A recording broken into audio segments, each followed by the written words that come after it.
செல்லமாவுடைய பெரிய தந்தையாருடைய மகன் இப்னு அப்பாஸ் ரலியல்லாஹு மகனார் தான் அப்துல்லா ரலியல்லாஹு தஆலா.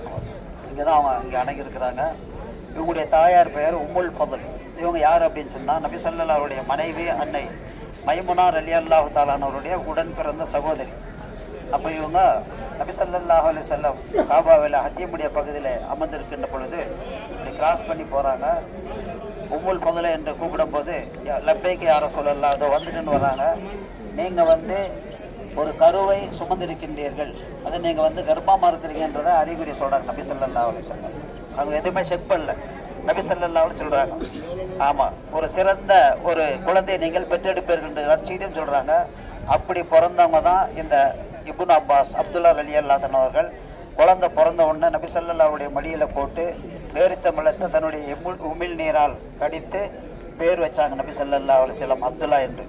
இவங்க நபி ஸல்லல்லாஹு அலைஹி வஸல்லம் மரணிக்கின்ற பொழுது அவங்களுக்கு 13 வயசு தான், சின்ன குழந்தை. இவங்க 5 வயசு 6 வயசுலேயே கல்வியில் ரொம்ப ஞானமுடையவர்கள், தேட்டமுடையவர்கள். குழந்தையா இருக்கும்போது நபி ஸல்லல்லாஹு அலைஹி வஸல்லம் அவங்க கல்விக்காக வேண்டி அபிவிருத்திக்காக வேண்டி நபி ஸல்லல்லாஹு அலைஹி வஸல்லம் அப்துல்லா இப்னு அப்பாஸ் ரலியல்லாஹு அன்ஹு இவங்களுக்கு துவா செஞ்சிருக்கிறாங்க. யா அல்லாஹ் இவருக்கு கல்வியில் நீ பரக்கத்தை செய்வாயாக, அபிவிருத்தி தருவாயாக என்று துவா செஞ்சிருக்கிறாங்க. அப்போ சின்ன பிள்ளையா இருக்கும்போது 6 வயசு பிள்ளையா இருக்கும்போது அவங்க கேட்குறாங்க அவங்க அதை காலாங்கிட்ட, அம்மா சின்னம்மா இந்த மாதிரி நான் இரவில் நான் தங்க போகிறேன், படுக்க போகிறேன். சின்னம்மா வீடு தானே, படுத்துக்கலாம், சின்ன பிள்ளை தானே, தாராளம் படுத்துக்கு வாப்பா, ஏன் படுக்கிறேன்னு கேட்குறாங்க. இல்லை, ராத்திரி இரவு நேரத்தில் நபி ஸல்லல்லாஹு அலைஹி வஸல்லம் என்ன அமல் செய்கிறாங்க என்பதை நான் பார்க்க வேண்டும். வயசு என்னங்கப்பா? 6 வயசு பிள்ளை. நம்ம பிள்ளைங்கள்லாம் என்ன அவங்க, நம்ம பிள்ளைங்கள்லாம் 6 வயசில் 16 வயசுல கூட தொழுவ மாட்டாங்க. என்ன செய்ய போகிறாங்கன்றதை நான் கூர்ந்து கவனிக்கணும் அப்படின்னு பார்க்க அவங்க வீட்டில் படுக்கிறாங்க. நபி ஸல்லல்லாஹு நடுநிசையில் 1 மணிக்கு 2 மணிக்கு வச்சு தாஜி தொழுகிறாங்க, அதெல்லாம் பார்க்குறாங்க. அப்போ நபி ஸல்லல்லாஹு அலைஹி வஸல்லம் அவங்களுக்கு ரொம்ப பெரிய அவங்க மேலே காரணம் என்னென்னா, அவங்க வெளியில் வரும்போது ஒது செய்வதற்காக வேண்டி தண்ணீரை விட்டு ரெடியாக அவங்க சேவை செய்வாங்க. அப்படி வெளியே வந்தவொடனே தண்ணி கொண்டு போய் கொடுப்பாங்க ஒழு செய்யறதுக்கு. ரொம்ப சந்தோஷமாயிடும். அவங்க ஒரு தடவை தன்னுடைய வாகனத்தில் அப்துல்லா இப்னு அப்பாஸ் ரலியல்லாஹு அன்ஹு அமர வச்சுக்கிட்டு அப்படியே போகிறாங்க. எனது அருமை மகனே, நான் ஒரு விஷயத்த சொல்கிறேன், கேட்பீங்களா? யாரும் சொல்லலாம், சொல்லுங்க. அதாவது இந்த தீனை நீங்கள் பாதுகாத்தால், இந்த மார்க்கத்தை இஸ்லாத்தை நீங்கள் பாதுகாத்தால் அல்லாஹ் உங்களை பாதுகாப்பான். மார்க்கத்தை பாதுகாத்தா அல்லாஹ் உங்களை பாதுகாப்பான். நீங்கள் திரும்பிய திசையெல்லாம் உங்களுக்கு வெற்றி கிடைக்கும், அல்லாஹ்வுடைய உதவி கிடைக்கும். 7 திசை 4 திசை இல்லை, 8 திசை இல்லை, நீங்கள் எந்த திசையில் திரும்பினாலும் உங்களுக்கு வெற்றி கிடைக்கும்.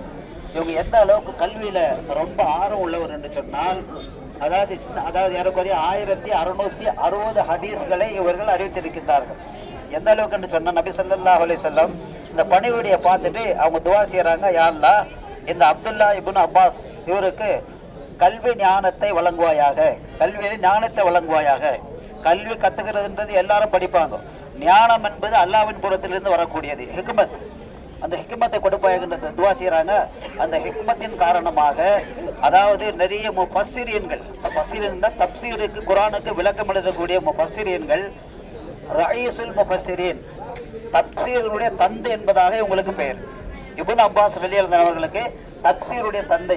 ஏதாவது உலமாக்களுக்கு சஹாபாக்களுக்கு சந்தேகம் என்று சொன்னால் இவங்ககிட்ட தான் சந்தேகம் கேட்பாங்க. அப்படிப்பட்ட ஒரு கல்விமான் இவங்க என்ன செய்கிறாங்கன்னு சொன்னால், கல்வியை கற்றுக்கிறதுக்காக வேண்டி ஒரு ஹதீஸை தேடி ஒரு சஹாபியுடைய வீட்டுக்கு போகிறாங்க. போகக்கூடிய நேரத்தில் மணி 1:30 மணி 2 மணி நேரம் ஆயிடுச்சு. சாப்பிட்டுட்டு அந்த சஹாபி வீட்டில் தூங்குறாரு. இவங்க என்ன பண்ணுறாங்கன்னா, பக்கத்தில் அந்த திண்ணையில் போயிட்டு கையை இப்படி வச்சுக்கிட்டு வீட்டுக்கு முன்னாடி தூங்கிட்டாங்க. தூங்கிட்டு அந்த சஹாபி வெளியில் வந்த பிறகு சலாம் சொல்கிறாங்க, எங்கே வந்தீங்க? நீங்கள் நபியுடைய சொந்தக்காரர், அஹ்லு பைத்துகள், நீங்கள் சொல்லியிருந்த நான் வந்திருப்பேன் உங்கள் வீட்டுக்கு, நீங்கள் ஏன் எங்கள் வீட்டை தேடி வந்தீங்க? சரி வந்தீங்களே, எனக்கு கதவு தட்ட நான் சொல்லியிருப்பேன் என்பதாக சொல்லக்கூடிய நேரத்தில் அவங்க சொல்கிறாங்க, கல்வி நம்மை தேடி வராது, கல்வி நாம் தான் தேடி போக வேண்டும். ஒருத்தர் கேட்குறாரு, அதாவது இப்னு அப்பாஸ் அவர்களே, நான் ஒரு ஒட்டகத்துக்கு பணிவிடை செய்கிற மேய்ச்சிட்டு இருக்கிறேன், அந்த ஒட்டகத்துடைய பாலை கறந்து குடிக்கலாமா என்பதாக கேட்கின்றாங்க. அப்போ அவங்க சொல்கிறாங்க, பாலை தாராளம் நீங்கள் கறந்து குடிக்கலாம், ஆனால் என்ன செய்யணும்னா அது குடிக்கக்கூடிய பாத்திரத்தை அழுக்காகி விட்டால் சுத்தம் செய்ய வேண்டும், ஒட்டகத்தை கழுவி விட வேண்டும், அந்த ஒட்டகத்தினுடைய குட்டிக்கு பால் குடித்தது போக இருந்தால் நீங்கள் மீதி குடிக்கலாம் இப்படின்னு சொல்லி நிறைய விளக்கம் கொடுக்கக்கூடியவர்கள் இந்த இப்னு அப்பாஸ் ரலியல்லாஹு அன்ஹு அவர்கள். கடைசியில் என்ன செய்யறாங்கன்னு சொன்னா, தாயிப்புக்கு இங்க வந்து அவங்க பெரிய மதரசா ஆரம்பிச்சு கல்வியில பெரிய ஒரு தாக்கத்தை ஏற்படுத்துகின்றார்கள். இவங்க வந்து மக்காவுக்கு உம்ரா செய்வதற்கோ தவாவு செய்வதற்கோ மக்காவுக்கு போனா நீண்ட நேரம் மக்காவில் இருக்க மாட்டார்கள். காரணம் கேட்டால் அவங்க சொல்லுவாங்க, அதாவது மக்காவில் ஒரு ரக்காத்து தொழுதால் 1 லட்சம் நன்மை, ஒரு தவறு செய்தால் 1 லட்சம் தீமை எல்லாம் எழுதுவான். 1 ரூபாய் கொடுத்தால் 1 ரூபாய் கொடுத்தா 1 ரூபாய் கொடுத்தா 1 லேக் சவாப், 1 லட்சம் சவாப் எழுதுவாங்க. அதனால ஒரு வார்த்தை நான் தவறா பேசினா அது 1 லட்சம் தவறுகள் செய்த பாவத்திற்கு சமமாகும்னு சொல்லிட்டு வேகமாக திரும்பி வந்து விடுவாங்களாம். அந்த அளவுக்கு பேணுதலானவங்க அவங்க தான் இங்கே அடங்கியிருக்கிறாங்க. இன்ஷா அல்லாஹ் அவங்களுக்கு நம்ம சலாம் சொல்லிடுவோம். சலாம் சொல்லிட்டு ஒரு துவா ஓதிக்குவோம் இன்ஷா அல்லாஹ். அல்ஹம்துலில்லாஹி ரப்பில் ஆலமீன் ஹம்தன் யுவாஃபி நிஅமக மஸீதா வஅஃபு அன்னா யா கரீம் யா ரஹீம் யா அல்லாஹ். அல்லாஹும்ம ஸல்லி அலா ரசூலிக சய்யிதினா முஹம்மதின் வபாரிக் வஸல்லிம் அலைஹி.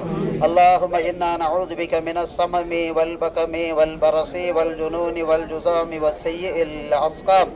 அல்லாஹும்ம இன்னா நஊது பிக من زوال نعمتك وتحول عافيتك وفجاءة نعمتك وجميع سخطك يا أرحم الراحمين.